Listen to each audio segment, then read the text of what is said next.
Well, welcome to another edition of Brainstorms, and we're so happy to have you here with us again today in our wonderful Sycamore Studios in Plain City, Ohio.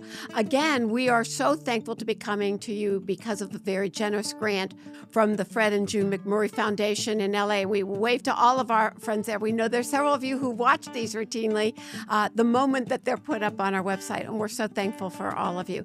And since California now has the number 2 largest amount of veterans, it's very important to see it. Texas just surpassed y'all just last year. So we'll kind of keep that competition going. Anyhow, today I'm wearing my white coat, something you've not seen me in before, something I haven't been in for a while now. But this is a medical presentation that you'll be hearing about. It's primarily about trauma, and both physical trauma, psychological trauma, spiritual trauma. We're going to be looking at the entire brain, body, spirit connection, the holistic medicine. And with that, I've got one of my favorite colleagues and a person who has actually helped me in times with my own traumatic brain injury. And still to this day, I mean, when I get in trouble, which is about once a month, I'll give him a call and say, hey, I need a little session with you, Dr. Tom. So I'd like to introduce, he's here in the Columbus area. Dr. Tom Morse is his name. Some of you may have seen him in the ER. I'll let him tell you his story, but he and I kind of share the fact that we were both ER physicians at one point in time in our career. I kind of moved on then to rehab. So he kind of gets the patient at the beginning and I take care of them at the end, except for the fact that he has now added an extra dimension to his medical healing that he'll be telling us all about. So he goes from the beginning on. So without further ado, I want to introduce U.S. Air Force veteran, Dr. Tom Morris. Thank you for having me. Thank you. Thank you for having me. Oh, thank you Being for here. coming. And you're here in your scrubs. You're ready to get to work, Yes. ready to diagnose and treat. Yeah. And we had a session this morning. Yes, we did. I had one of my traumatic brain injury sessions that he'll be talking to you all about. And it really is a very healing experience. And we're talking about both of us are not going to into the take a pill and get over it. But first, let's hear a little bit about your story. How did you get to the Air Force to begin with? To the Air Force. Yeah. Well, okay. Well, let me back up a little bit before that. Sure. So medicine got me to the Air Force. Oh, I thought it was the other way around. I'm so sorry. It's okay. No, it's okay. Because to explain where I am, where I've been. I grew up in a very traditionally medically oriented family. Okay. My closest uncle was a physician. My dad was in the medical field. Okay. My mom, when she wasn't raising 5 kids in the house, was usually working for a doctor in the office kind of thing. Okay. So I was kind of, since an early age, I wanted to be a doctor. I knew that. So I Okay. went through the traditional path, went to medical school in Ohio State. I didn't know what I wanted to do for a career yet. Okay. Actually, in fact, at the time, I thought it might be primary care. But to pay for part of medical school, I applied for and got an Air Force scholarship. Oh, okay. So Yeah. that's where that connection started. All righty. And so after finished my medical school, to do your payback for the Air Force and military scholarship, you had to at least have your internship done. So I did a transitional internship at Mount Okay. Carmel Medical Center in Columbus. Okay. And then I went and did my payback for the Air Force. So it was 3 years. That's what tied me into the Air Force. And I spent 3 years being a primary care physician. That's what Oh, GMO really? is what they call it, General Medical Office. General medical officer. And where were you stationed? I was stationed at a small base called Grissom Air Force Base. It's about an hour north of Indianapolis in a Okay. town called Peru, Indiana. I don't know any of that. Yeah, Okay. yeah. It's no longer active duty. It Oh, was combined active duty and Reserve Air Force Base at the time. In fact, the last year of my active duty was during the first Gulf War, Desert Shield and Desert Storm. oh, really? And my Air Force Base was the KC-135s, which was the air refueling wing, was the Okay. active duty. The inactive side were the A-10s. And Okay. that was the first war that the reserve units actually fought in. So that Okay. base eventually got fully deployed during that time. Myself being a general medical officer, I stayed back and took care of the active duty that wasn't deployed, and of course all the families and retirees in the area. So yeah. Were you in there long enough that the Gulf War came back? Well, what happened? Yeah. Okay, tell us a little bit about that. So Desert Storm. I was in the military from '88 to '91. Okay. Okay, I got out. What happened was applying for residencies my last year, and I was accepted to a residency program at the University of Chicago. But Desert Shield was going on. The war hadn't started yet, and they'd froze all retirements and Really? and separation. So I wasn't allowed to leave until the war ended. And then once the war ended, they got released just in time to start the program, actually. But so yeah, so I developed a great respect for military during that time. I mean, Yeah. one thing I learned is that, my gosh, I'm so glad those guys were fighting on our side of Yeah. through the battlefield, not the other side. There's Oh, really really? tremendous respect for the military. Yeah. And I always hold that close to my heart. But yes, Uh, yes. and the Air Force, to me, like 'cause, when we were talking traumatic brain injury, Hmm. we primarily deal with the Army and Marines, boots on the ground kind of thing. Hmm. The Air Force is up there doing stuff I'm not sure what all, but I do know that in the Gulf War they had an incredible amount of either injury or exposure, and they're not sure which, that led to ALS or Lou Gehrig's disease, amyotrophic lateral sclerosis from Well, I mean, I'm not Gulf surprised by War. that. I mean, Yeah. the original war was primarily an air war. I mean, it Yeah, was, that's what I would that's what basically I a thought, 100-hour yeah. war kind of thing. But Yeah, then everything else developed after that. yeah. But, you know, that was also not my first experience, but looking back now, you're talking about physical and emotional trauma. Right. No, just, you bring back memories. You got called to, those who don't do or don't remember, Saddam Hussein invaded Kuwait. And that's Okay, what the trigger point was, right? So okay. 2 days later, I got called to come, bring your bag, come to the base. I thought I was being deployed. Oh, yeah, Yeah. you didn't know? So, You they well, they just tell you to report. And oh, so, I had 2 kids at the time. Say goodbye to your wife and your kids. They're really young, not know what's going to happen. At that time, it was about chemical warfare, all that kind of yes, stuff. it was, right, I recall. So I reported to the base, and my instructions were I wasn't going to be deployed. But being a small base, we all knew each other. My duty that day was to talk to all the pilots and so forth who being deployed about chemical warfare and how to use the pens, all that kind of stuff, and what to Uh-huh. watch for. So that was a very sobering day for me. Oh, Not that I yeah. was going to be in trouble being exposed to the risk, but people close to you being deployed, you didn't know what at the time how it was going to play out. Oh, yeah, So yeah. and all of their families too, you Well, know? and their families left behind, of course. Yes. Yeah, Yeah. Yeah. and that war was kind of almost cloaked in secrecy. I mean, we, the civilian world, didn't Yeah. know much about anything going on then, or we even Afghanistan was kind of, it wasn't until Iraq that everybody started hearing Yeah. information about it. So it was a lot of front runners and the first kind of East conflict, Yeah. followed by the second. It was really one of the first wars to really televise. It was like, Yeah, real time theater, right? It yeah, included the CNN, and you kind of saw real time, at least what they wanted to show you happening. right, Correct. So right. the whole world was tuned in. Us, of course, being in the military, you're watching. So you got people over there, Yeah, and yeah, it was very interesting times. yeah. But that's what got me exposed to the military. Okay. That's also what got me into what I learned during that time was I didn't want to do primary care. I was doing primary care in the military, and I really liked my patients, but I didn't care so much for the day-to-day monotony of primary care. Okay. That was not And, me. and by that, for our audience, you're talking about colds and Yeah, high blood pressure management, diabetes management, long-term diseases and illnesses that certainly require care, but it wasn't my shtick.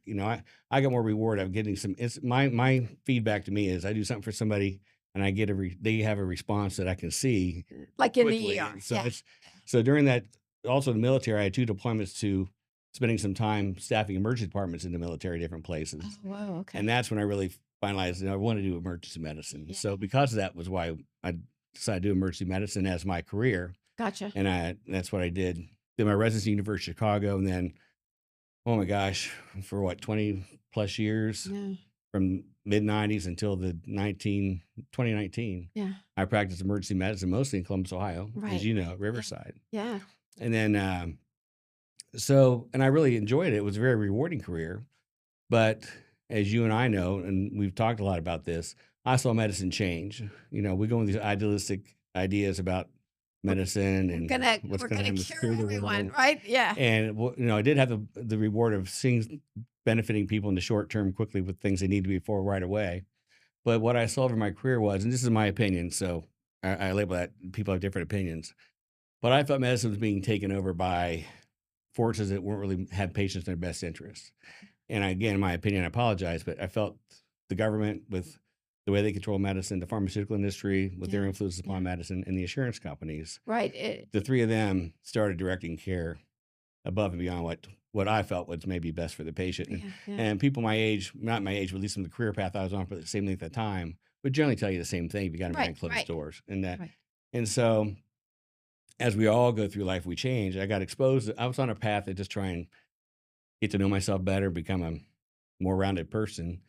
And I got exposed to a group of people who more into this alternative healthcare type of thing, which I was totally against. When I'm talking about now, what I do now, I'd have been the guy in the back room who was raising my hand and saying, "This is quackery."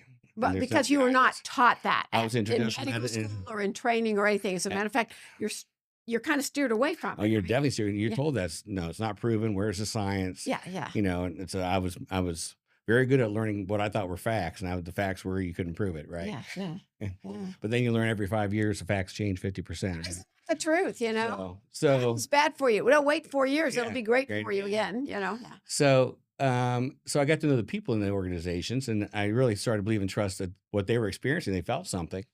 So I at least had to expose myself to experience what they were experiencing to see if I really felt there was anything to it or not. So you're talking more of an empathetic healer approach. You're actually kind of feeling what's going on with them What I rather than just what I'm looking at getting an what iPad. I'm getting more of the world we call vibrational or energetic medicine, energetic healing. Okay. The experience you have when I call it on the table work. Yes. People were talking about having those kind of experiences with those kinds of healers. I gotcha. Okay. And I couldn't understand how that could happen, but I at least had to get an experience of what they're experiencing to kind of like see if I wanted to pursue this or not.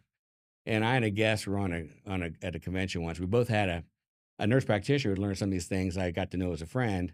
And so he gave us each a session, and we both had an experience like you can't explain, just something changed and shifted. So being in the healing world like you are and myself, I went to medicine because I wanted to help people in Right. healing. Exactly. And what I felt was something's going on here that helps people that I don't understand, but it works. Mhm. And it made no sense the way I was traditionally trained with anatomy and physiology and, neurological function. How could doing this kind of stuff change these kinds of things in people in a short period of time? Yeah.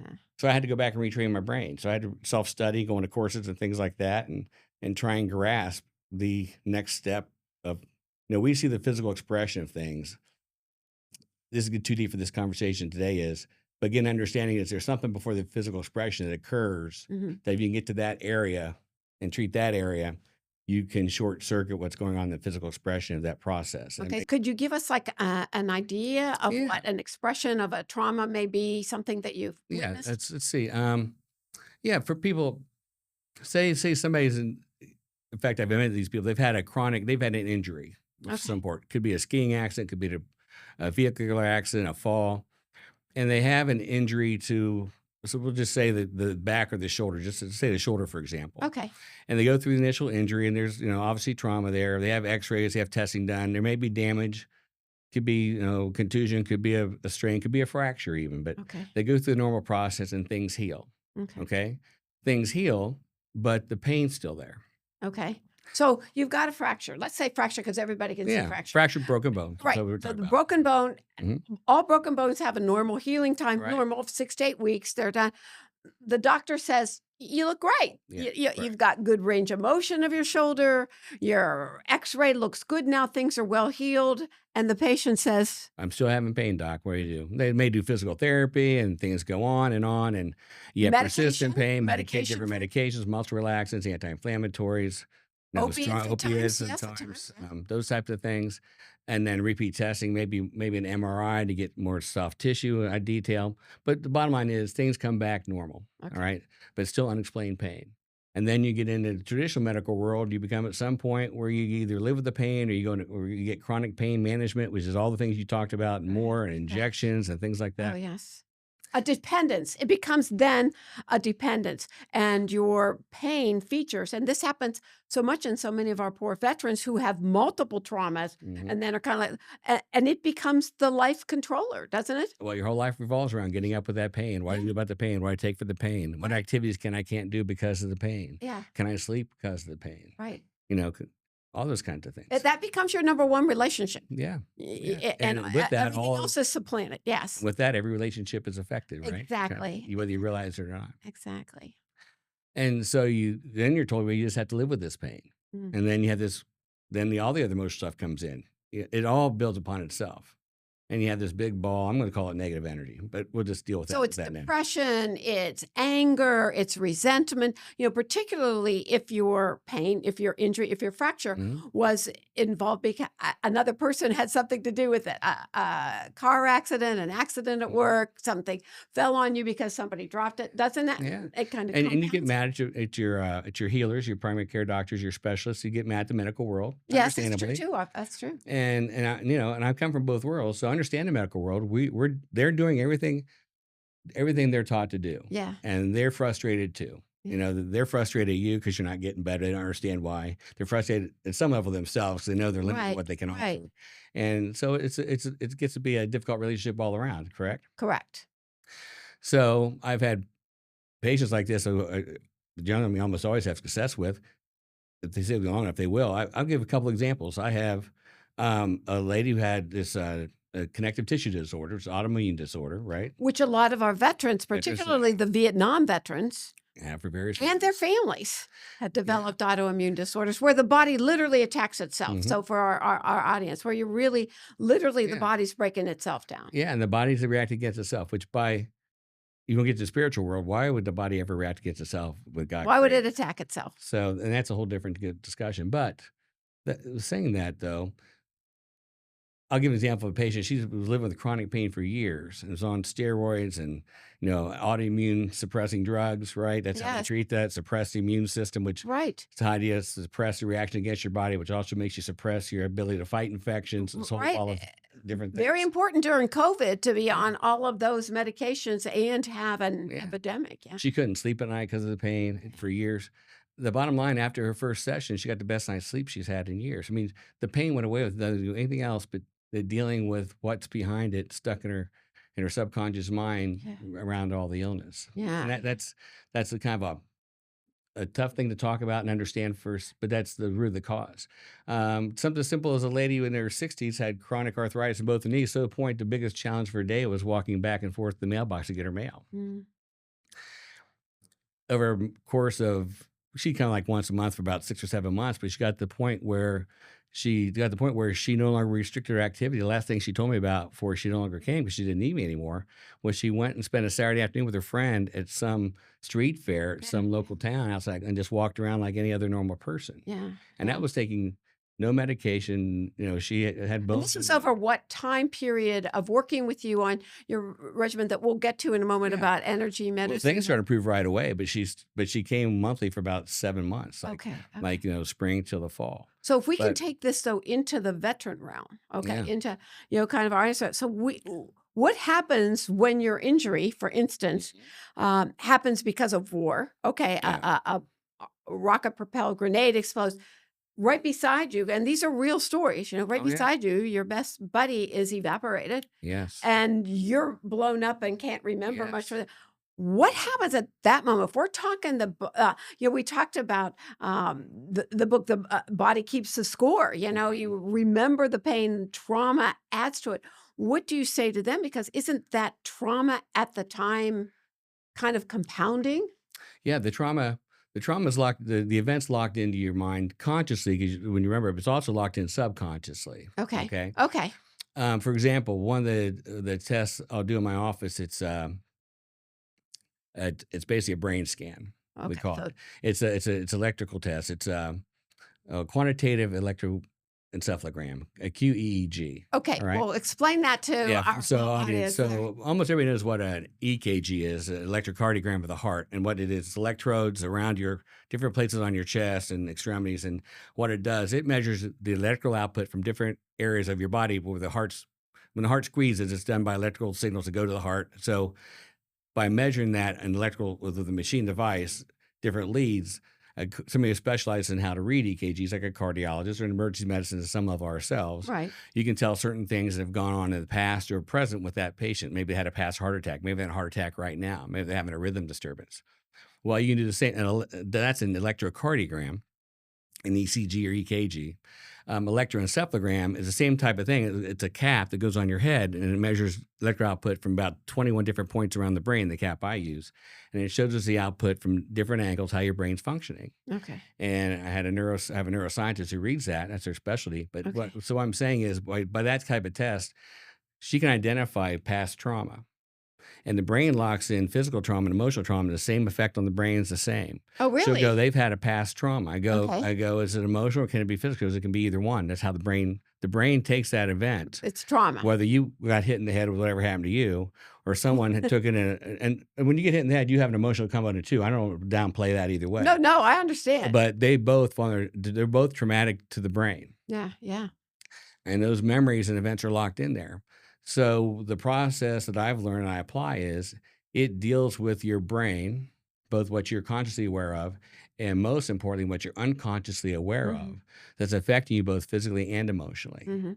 You know, when in emergency medicine, you may have had your patients come to me, come to you like they have with me, and you're going through these tests and they'll come back, oh, could it all be in my head? Right. Oh, I hate that phrase. Don't you really? 'Cause I say I don't believe that. I go, Well, but you say it really is. you want my quote of the day. It really is in your head. So, because I usually, you in the medical world, you think it was in your head. It's either because it's an emotional effect causing it, Right, right, and whereas it's something physical. That's what the patient means. right. What I've come to learn is whether it's a physical expression in what we call physical, like pain or, chronic illness or whatever it is, it's still something going on in the head that you're Yeah, just not consciously aware of. yeah. This is why I think I failed to mention to the audience that Dr. Morse is also one of our board members. But when we talk at Resurrecting Lives Foundation, you've heard me on the Brainstorm several times say I don't use mind, body, spirit. I use brain, body, and spirit because the brain is the control part, and the brain can be worked on. When you say mind, it means that we don't know exactly where the issue is. What chemical, what receptor. Yeah. But the brain is actually where it all kind of originates and where it's going to have to be released from. Is that Yeah. what you're saying here? Oh, exactly. Okay. In medicine, we have diseases, and what a disease is a constellation of symptoms that we see in a group of people, and somebody gives it a name, Yeah. right? All right. In the old days, they name it after themselves. Now they all have the Right, scientific exactly, names, right. right? And then what do? We define treatments for that, which involve. So we're treating the symptoms really of a disease. We're always treating the symptoms, Right, doing it generally with drugs and or surgery right, or radiation, all different, all kinds of things nowadays. But you're really treating the symptoms of an expression of symptoms, right, right? right. And in traditional, what I've learned, or at least what I feel, in my opinion, is we really don't really get to the cause of the cause of the cause. We Yeah, get back to what's going on back here. Why is the brain developing this disease process? right, Why are you now Why do you have an autoimmune disorder? right, Why now do you have diabetes? Why now do you have hypertension? right, right. Those types of things. And it's what I truly believe from what I've learned and what I do now for my clients who we get these really good results is you deal with what they're not really aware of. A lot of it they're aware of, but you can only deal with the part they're consciously aware of. I What got nobody you. understands is, what they're unconsciously aware of. You can talk about therapy is great. I have a great therapist in my practice, Yes, yeah, and people love her, and she does really good work.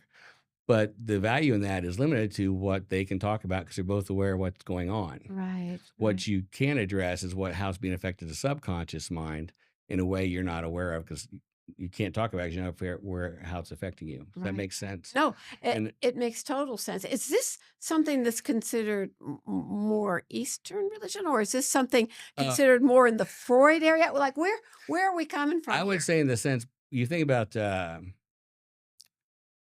vibrational medicine or energetic medicine, I'd say it's more it really is more probably out of the Eastern world because Okay. they deal more with, you think of chi, prana, those types of And things. They're explain talking just a about little bit of chi, the energy. chi The is energy. is a life force energy is a good way to express it. Everything, when you stop breathing, let's say the body is, the body exists, Yes. but you're alive because you have an energetic force Mhm. that's within the body, Right, right? right, Once that energetic force leaves, the right. body's still Some people there, call but that the life is soul. not there. Some people say that's a soul. Right. But yeah, Yeah. And those who have those kinds of beliefs, right, the soul is there. And there's, we could say propose, whether you want to term use God or higher spirit or whatever right. you use. We have a connection. If you don't mind me open up the path a little bit since you open the doorway, Yeah. what happened, the way I try to explain to my clients when I see them, we come in pure, basically. We come in where pure? The world? Born into this world, Okay. pure, connected. We come in through a divine connection. Let's just propose that. Okay. Some type of source or energy Correct. above us. We have a continuous flow of that meant to help us keep operating optimally Right. throughout this. We come in and we have experiences of life. Could be as simple as I use the example, your 3-year-old who's, they're in their bedroom and they're using their crayons and they think they're drawing their life, their masterpiece. They're in Yeah. their bliss, they're real Yeah. happy, and they probably can't wait to show it to mom and dad. I never even thought of it that way. Yeah. Mom and dad come in the room, and all they see is their 3-year-old child has destroyed the newly painted wall with this whatever they drawn on there, Yeah. and they get chastised in some way. Yeah. So what does that do to the child? They got this. I'm sorry. They got this what they think was a fantastic thing they did that now has been told what a horrible thing you did. And there it Okay. begins, and thus And it there, begins. that's it begins. That's one example. You think they get through the crying episode. Sure they do. But the memories in there, Yeah. it's a very traumatic event, you know. When you talk about energy, okay, and I don't know of any veteran I've talked about to in my whole last 12 years that doesn't believe. I mean, when you're in the forces that they are in Yeah. combat or even in training, you feel the energy of your brothers and sisters. You feel the energy of the equipment that's either you're using or is being used against you. When you're in battle or facing them, you feel that block of energy. I know one of our uh, favorite veterans who's volunteered for us very many times was in charge of military police, but his military police patrol was to take care of the enemy waiting for transportation. Okay. Yeah. And what he said is the hatred that you felt in that space as you're walking by, or, which we know hatred, fear, anger, misunderstanding, it's all based on lack of communication and lack of understanding. I really believe that when you get that, you get fear. That's when you start getting, but they can feel that. So you're talking to a group of young people, when they are volunteering right now and they're right out of high school who have as much energy as you're going to ever have in your life Yes. in high school. That, and then suddenly it's bombarded, and it's bombarded through technology, as well as perhaps your superior officer, perhaps the enemy exchange, whatever. But they've got to feel drained, and they do, Yeah. which is why I think what you're doing is so important, because you've got to address brain, body, spirit. If you just address the body, you've got 2/3, and I think the most important 2/3, the brain and the spirit, that aren't being Well, just think that treated at all. think about the spirit being the highest source, right? Yeah. And then say it goes through, it has to come through a hard drive somewhere, it's coming Yeah. through the brain Yeah. and expressed in the body. So, right, the body is the endpoint, the expression of what's going on Right. there. Yeah. So you're just dealing with input. So that's why what you're saying is making very sense to me, and very much sense to me. And I know you and I had talked in a couple of the sessions that I've had with you about one of our veterans' most incredible idols, so to speak, because of body control, Bruce Lee, Yes. who, used that exact term that you're talking about now, the flow Feel of like energy. water was his Tell cool. me, Feel like water. let's explain that a little Yeah. bit to our veterans who are listening here, who are struggling right now with what's Yeah. going on. It's a very deep concept, a simple phrase, but deep concept. But be like water. Water, be with the flow. Don't resist. Don't. I'm oversimplifying things, but this gets really deep. But you start getting into where you realize you feel that life really is an experience you're experiencing for whatever reason, Right. and you're an observer of that. You're feeling it, but you're observing the experience. You're participating in it. Right. But if you can take a step back and even in the moment, or maybe a moment after, realize it's something you may have felt it was a horrible thing. It was a horrible thing, probably or possibly, but for some reason you were meant to experience it for whatever reason. And don't try and rationalize in our human existence what why we had to suffer that in the moment. But just understand is if you can separate that a little bit and realize there's probably a lesson there that maybe I can get from it. Yes. And realize the situation is a bigger process than just me and myself in the moment. Everybody involved has their own experience in that moment also that we cannot we don't know what they took away from it either. Right. Right. And what they've created for themselves to experience in the future because of that. Right. The point of views in a certain incident, a dogfight or anything. I talked to 8 guys that were in the exact same incident, and each one had a totally different experience for it. And that's what you're talking about here. And that experience, perhaps in some ways, is just what they were supposed to at the time. And I think what you said is very important about there are things that happen that you can't fight.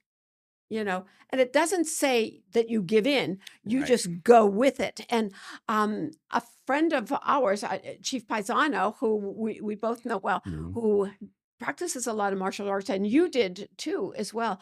I tell my vets, since we had our conversation, one of the Bruce Lee movies. I think it was Enter the Dragon, where, he's fighting off all these people and finally he falls through this trap and he's in a trap underneath the ground. And instead of fighting, instead of trying to get out, he just goes, sits over the corner and meditates, because right now there's nothing he can do about Nothing it. to do about it. He doesn't want to lose his energy Mhm. fighting all this pain and doing it. You've Mhm. got to go with it. So is that kind of what you're Oh, talking about? absolutely. And even in the moment when he's doing the fighting, he's at a very deep level and I can appreciate. He's using their energy Against them? against them, and his moves are counter moving in ways that actually, because of what they're doing, his is a counter to them, but more like because what they're doing is getting with the flow. It's a simple phrase, but it's so deep. Right. And it, in the moment, you're going to react how you react, right? Mhm. But as you learn more, maybe understand more, maybe your momentary reaction will change over time. It won't have the same pattern repeat itself. Which is good. It's just good. And if nothing else, when it does repeat itself, you can step back and analyze, well, why did this happen again? And Mhm. what can I do next time? With a similar thing happens to me, maybe I can react a little bit differently. Right. And you're being taught what your body is teaching you how to heal itself and how to prevent further injury. Is that a fair assessment? It's a fair assessment. And the other part too, because of what I do is sometimes you don't know why you're being call it an emotional trigger. Okay. You don't know why you're being triggered. Yeah. And if you can go talk to people, but you're going to find somebody. You don't have to come to me. There are all kinds of people that do different things, and there are all kinds of ways to heal energetically and different methods. Mhm. But maybe help remove that unconscious block you don't realize is affecting you in ways you don't appreciate, and that's what's causing the trigger. It's been buried in there over years and years, repetitive. Yeah. The Incidents body happening keeps the or score of all of time, that happening. and you don't realize, why do I snap every time that happens? Well, you don't realize when you're 4 years old, you were yelled at when you were painting on the wall. Yeah. Or maybe you had little incidents happen, build up over time, and it develops a pattern there that now you can't break. But when you get that emotional trigger, there's something in your subconscious mind that's caused you to do that. And the reason it happens so fast, because it triggers it off before Right. you have a chance to understand and analyze it. And then when we talk about our adrenaline Mm-hmm. charged adolescent, young adult, military, we've got to say those things are embedded under that premise of high energy. I'm taking it in and I've got to react. Yes. So that's a particularly difficult group, which is why I think that what you're doing is so important. And I hope that you can get a pilot study at some point in time doing the kinds of things you're doing, because I personally have seen it work with my traumatic brain injury, things that I didn't even realize, I buried, forgotten, wiped off my hard drive, I'm not sure. Yeah. But, dealing with it and going forward is the way to go. And I will say, and we talked about this, one of the reasons that I think I got over, although it took me a year to get over my traumatic brain injury to the point I could go back to medicine full time and do everything I want. Part of the great help that I had is that I wasn't on medications that were shutting my brain down. I had a very brief course that was prescribed to me, of a little bit of a brain, get the brain going, a little bit, something to wake you up. Mm-hmm. I had nothing that put me to sleep. And that's what our vets complain about. So many of their drugs take this whole process that you're talking about. Yes. Of going through it, unpacking it, and it's gone. They can't do it. Right.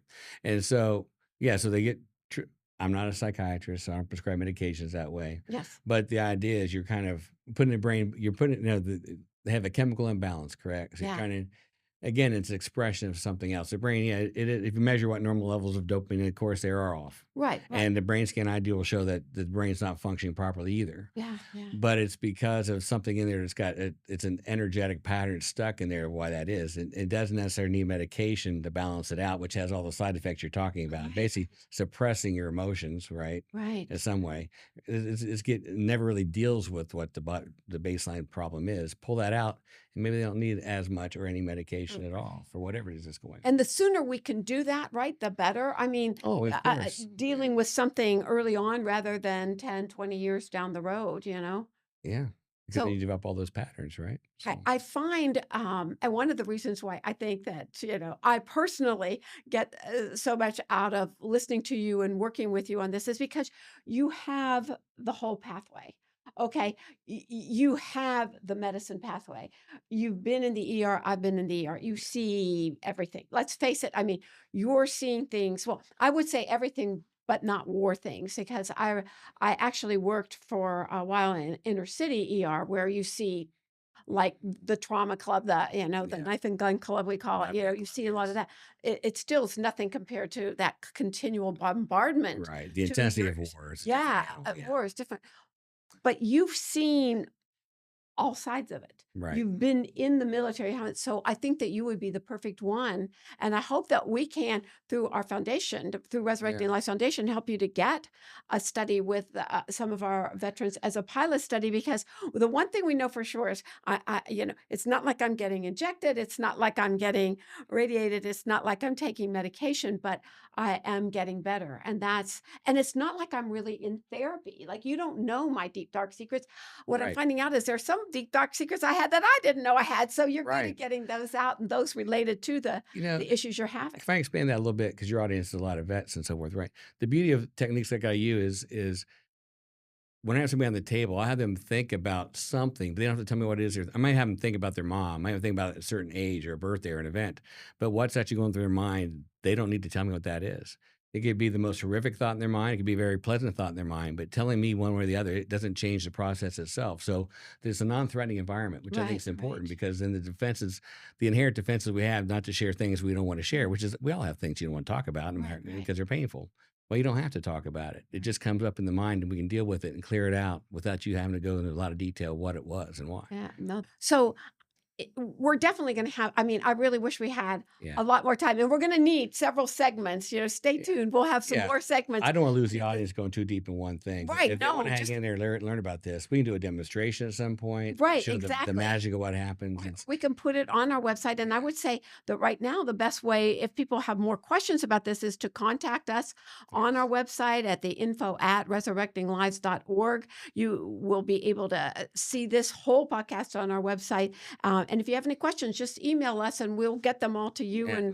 and go from there, because it's through, we're really hoping to get a grant for this under the suicide prevention, because certainly getting, as I say, chasing down your demons, facing your demons, getting away from is the way to move forward in your life, in every aspect, in education, in your health, in your employment. And that's what we've been trying to prove with these Yes. the podcast Brainstorms. So if you were going to tell one quote or two quotes, you asked me for two, so you can, I did Bill, go ask you. ahead and face our little audience and Yeah. tell them what's your. I was joking with Chris Ann on the way in, and it's a serious one, a joke, but in the emergency department, oftentimes a patient came in with a complaint, physical or whatever it would be, and go through the workup. At some point, they say, well, could this all be in my head? And in the days I was practicing emergency medicine actively, we think about physical things going on, blood pressure, diabetes,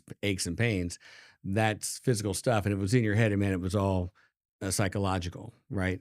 So yes, I'd say it was in your head and it was this, but really what I've learned through what I've learned in the last 15 years, it's truly, yes, it's all in your head. But I mean that in a very not a joking way, very serious way, but it also can be addressed very simply because of that. That makes sense. Sure, yeah. And I'm here also to say, there's a time and place for everything. There's a time and place for surgery. There's a time and place for medications. Right. It's just I know not, that. it was not just the extent that we do it right now. Right. Exactly. That's great. Well, we really appreciate this audience being with us on this. I know that this is kind of a more ethereal, but let's get serious. When we look at the health of our nation right now, in particular, with so much anxiety, so much fear, so much uncertainty, we've got to learn a way to get ourselves calmed down better, because every time that we get those great anxieties or the trauma that Dr. Tom Morse is talking about, there's a part of our body that's affected with it. So thank you all for joining us on Brainstorms today. We really look forward to your comments at info@resurrectinglives.org, and we'll see you next time from Sycamore Studios. Thank you. If you are thinking about harming yourself or attempting suicide, tell someone who can help right away. Call 911 for emergency services. Go to the nearest hospital emergency room. Call or text 988 to connect with the 988 Suicide and Crisis Lifeline.